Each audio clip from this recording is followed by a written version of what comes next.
Well, good morning, everyone.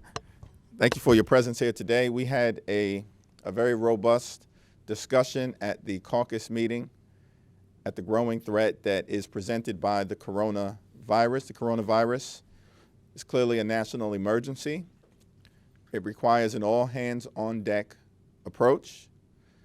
It requires engagement from everyone, from Democrats and Republicans, from the House and the Senate, the White House, and the administration. It requires engagement at the city, state, and federal level.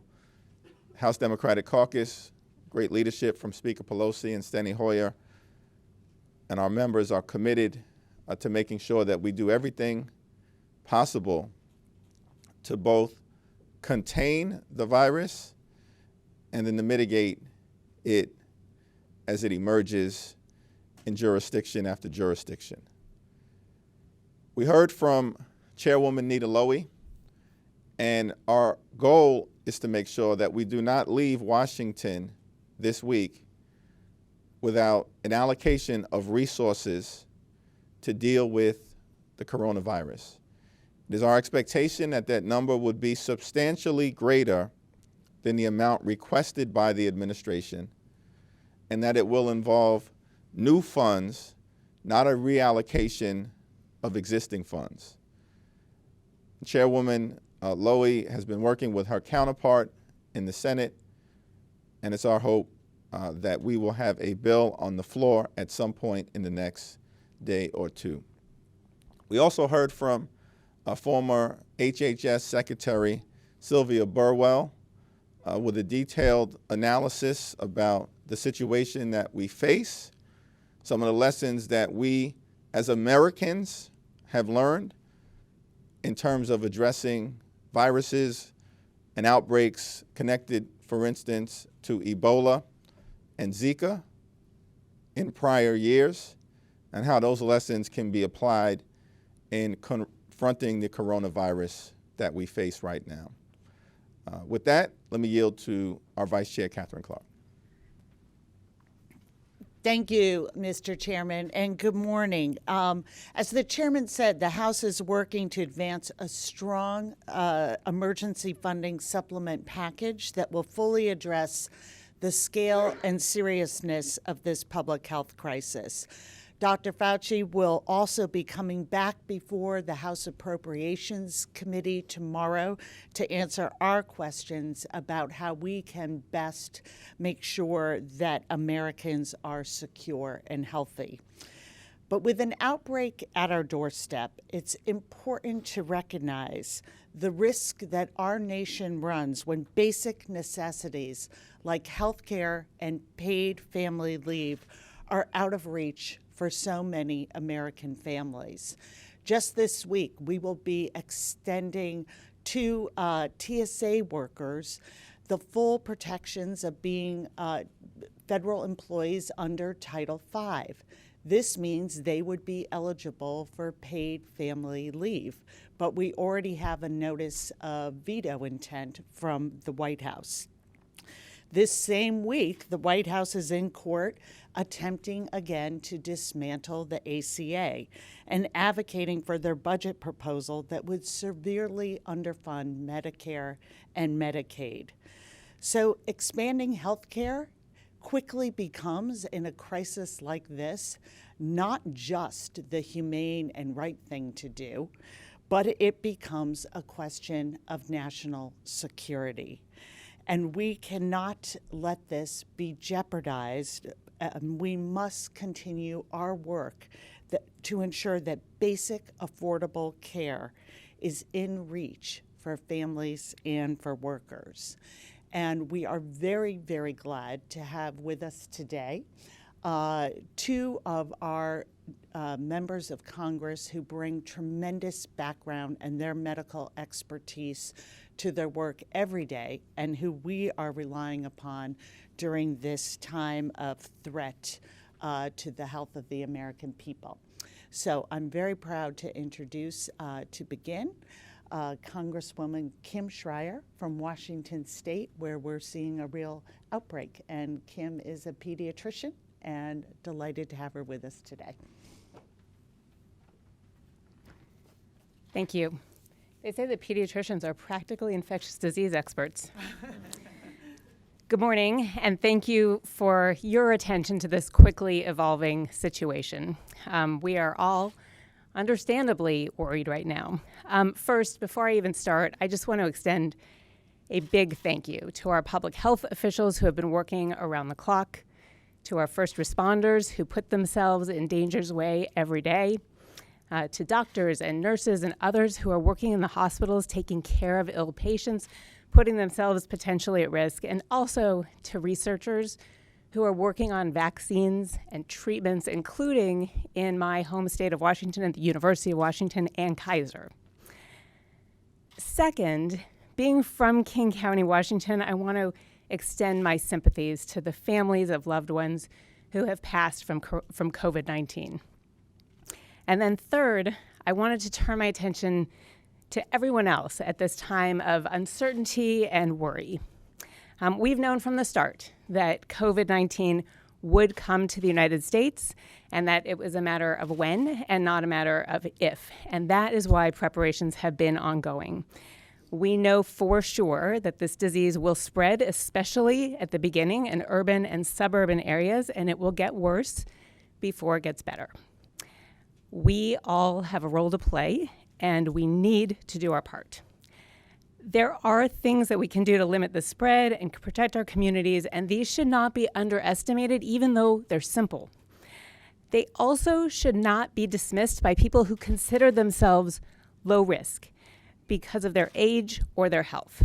This disease can be very serious for certain populations of people, and it is incumbent on every one of us to do our part to slow the spread as much as possible, that total containment is not likely. So to slow this disease, we need to all do our part. And these are simple steps that you've already heard a million times. Wash your hands, wash them well, sing the birthday song twice, get the fronts, the backs, and the thumbs. If you're using hand sanitizer, put a lot on and rub until they are dry. Don't touch your face, particularly eyes, nose, and mouth. That's how you spread it. Stay home if you are sick, even if it is a mild sickness. We all need to err on the side of caution and keep a distance from ill people. I anticipate that there will be more recommendations to do things like canceling large gatherings, sports events, concerts, and the like as this spreads. I would prepare yourselves in addition for things like school closures, workplace closures, and just start planning now if you haven't already. For people who take medications, try to have at least a month extra supply on hand. And I would say the same thing about food. A week, if not a month, of supplies in your house if you can. We'll depend on neighbors to bring things if we don't have them. So think about also the choices you make daily now already about whether you shake hands or whether you elbow bump. And what you do now really will depend on your own personal risk.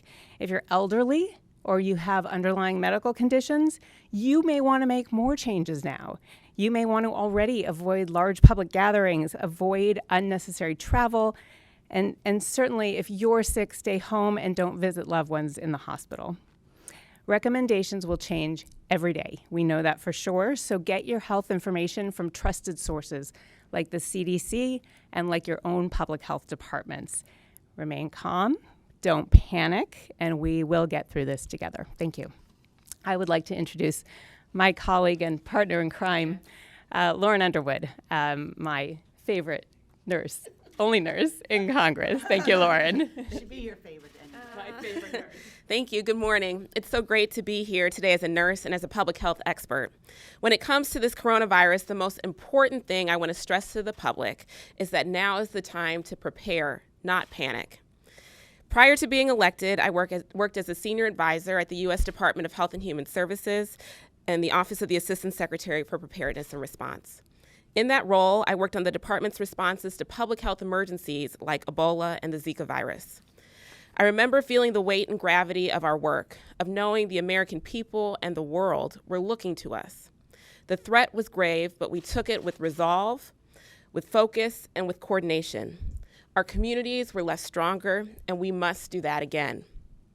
That means ensuring an all-of-government response that builds sustainable capacity within our local public health systems. That is essential, as is relying on experts and putting them directly in front of the American people to communicate about steps that they can take to minimize their risk of infection and to prevent transmission to others. We need to support the essential role of state and local public health officials with more sustained funding.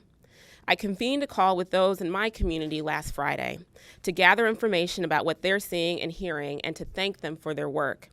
These are the people truly on the front lines. I'm so proud of the work that they're doing to protect our communities. Here in Congress, make no mistake, we will answer this call with the policy direction and the resources required to fund an all-of-government approach that supports state and local government response, guarantees affordable vaccines for all, and prioritizes COVID-19 response without diverting funds from other essential public health needs. The safety of our community depends on it. Thank you. Thank you, Lauren and Kim. Any questions? Mr. Chairman, Vice President's going to meet with the Senate conference, Republican conference, and Democratic caucus. Is it important for your caucus to hear directly from the Vice President and how the administration is dealing with this disease? At some point, I would expect that there would be a broader discussion with the Vice President, but I do know that he has been in regular contact with Speaker Nancy Pelosi. Yep, second row. Yeah. Thanks, Mr. Chairman. Can you tell us a little bit about what's happening here at the Capitol? It's a busy time. There's a lot of visitors here at the Capitol. Are there any steps being discussed about just containing the virus spread? Well, it's certainly the case that the leadership, as well as the chair of the Committee on Administration, Zoe Lofgren, have been thinking through all of the possibilities in terms of how to make sure we can keep everybody safe and healthy. You know, our employees, our staff, our visitors, the everyday Americans who come to the Capitol, and we look forward to them continuing to be able to come to the Capitol. Dr. Monahan, who's an attending physician, also provided us with a briefing earlier today, just reminding the caucus members of best practices, many of which were laid out in an eloquent fashion by Dr. Schreier in terms of what all of us should be doing, thoroughly washing our hands, also making sure that we minimize contact with individuals as feasible. We're still working through the question of transmissibility, and to the extent that there are some unknowns, we all have to proceed with caution. The president is calling for a payroll tax cut or other stimulus measures. Is any of that under discussion here in Congress? There hasn't been any discussion that I've been a part of related to any stimulus proposals that the administration may be informally discussing. I've seen no formal proposal. I don't know if Catherine wants to comment on anyone.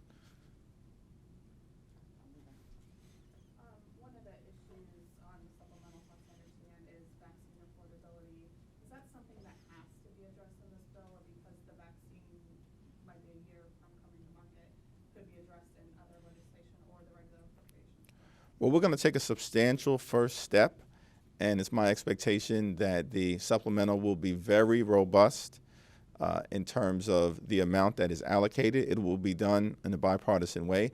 Everything is on the table, as I understand it, but this will not, this is a substantial first step is the best way that I can phrase it. I don't know if Dr. Schreier, you want to comment, or Lauren?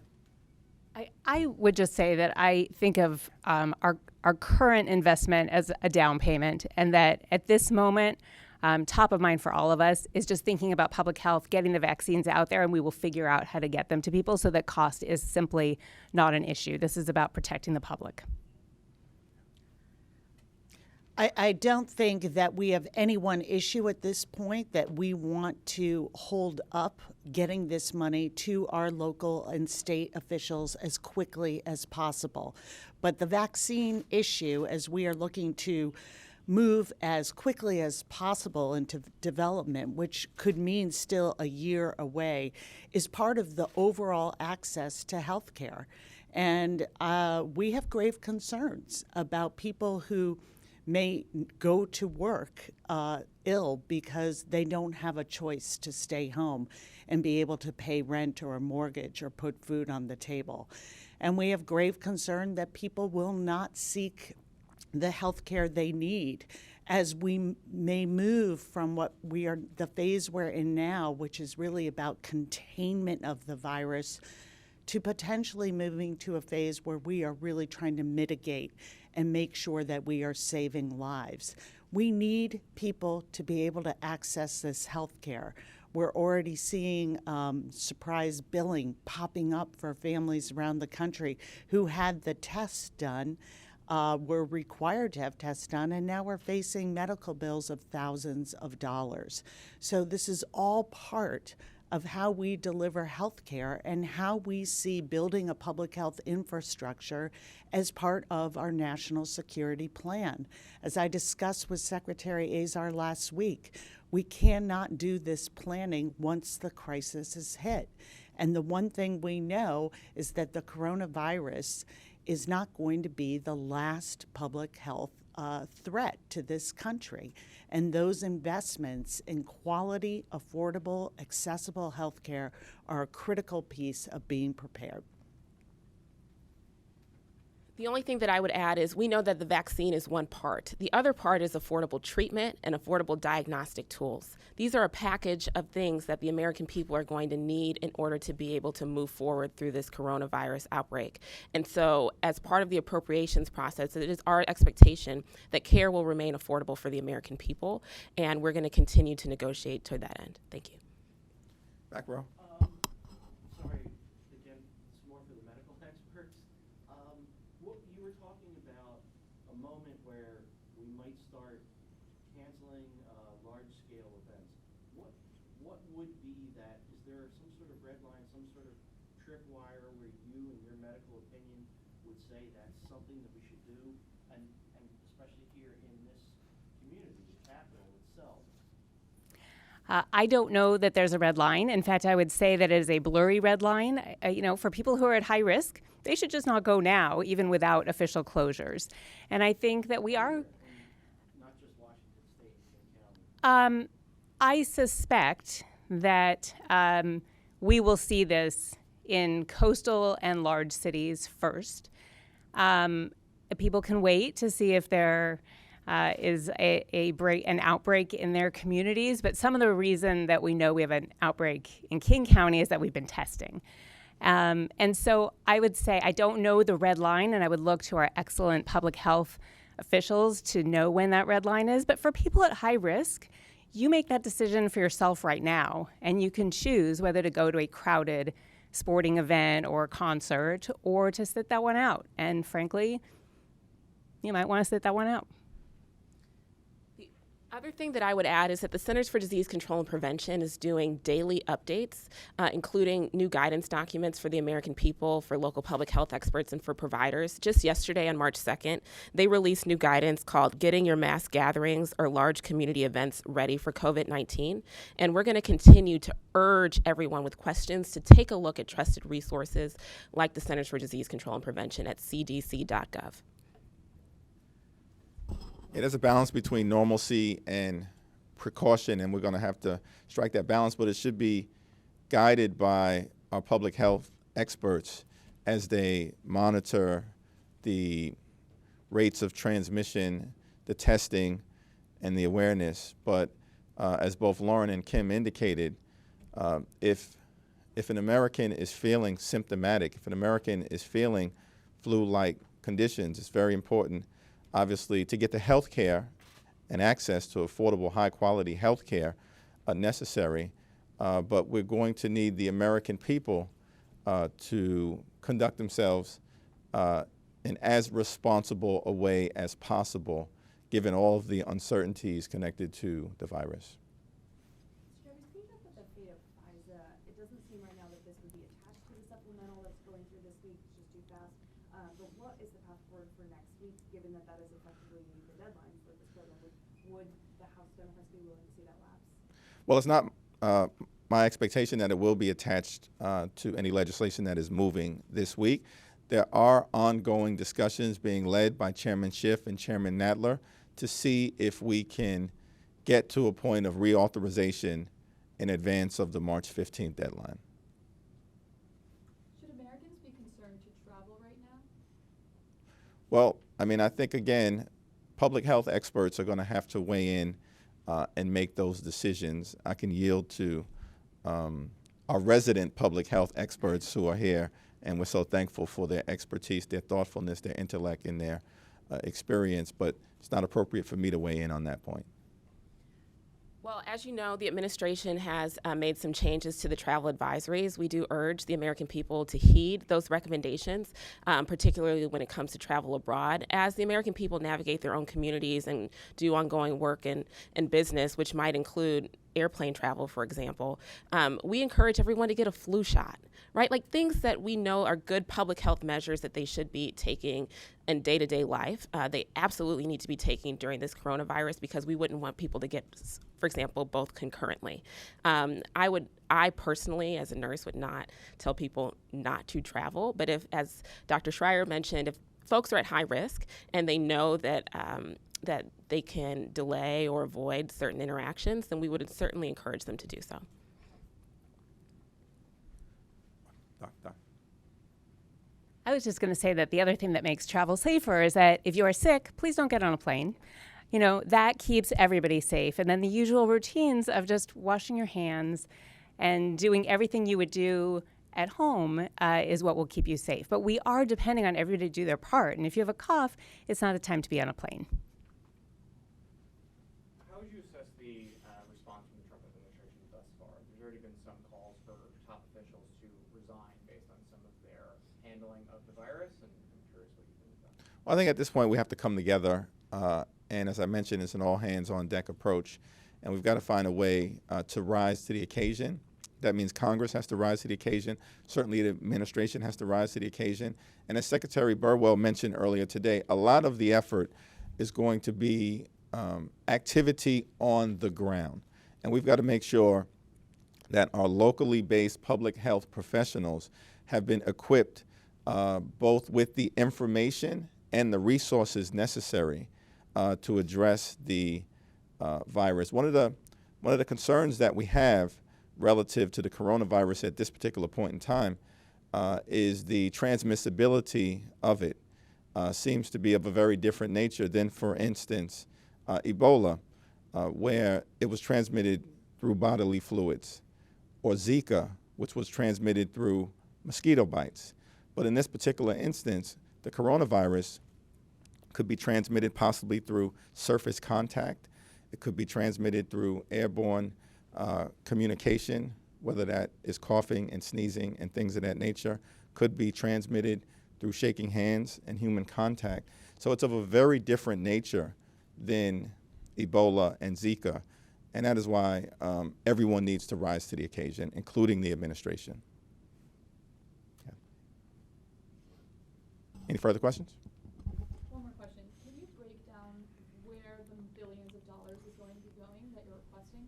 Yeah, it's a great question. That's still a work in progress, and so it'd be premature for me to comment, but we are hoping that it's going to be as robust as possible, as bipartisan as possible. We want a three-way agreement with the administration, the Senate, and the House. Will it come up under suspension of rules, or how do you expect it? That's probably a question best directed at Steny Hoyer. But we do expect to have strong bipartisan support to move forward on this issue. It's not a Democratic issue or Republican issue. Dealing with the coronavirus is an American issue. Thank you. I have one question, though. As a politician, your main job is to fly around. Public servants. Well, to fly around the country, meeting big groups of people, shaking thousands of hands. Do you see this virus hindering your ability to do your job? Well, our job is to make sure that we protect the health and the well-being of the American people and those that we serve. And we're going to do that to the best of our ability with the fierce urgency of now. Thank you.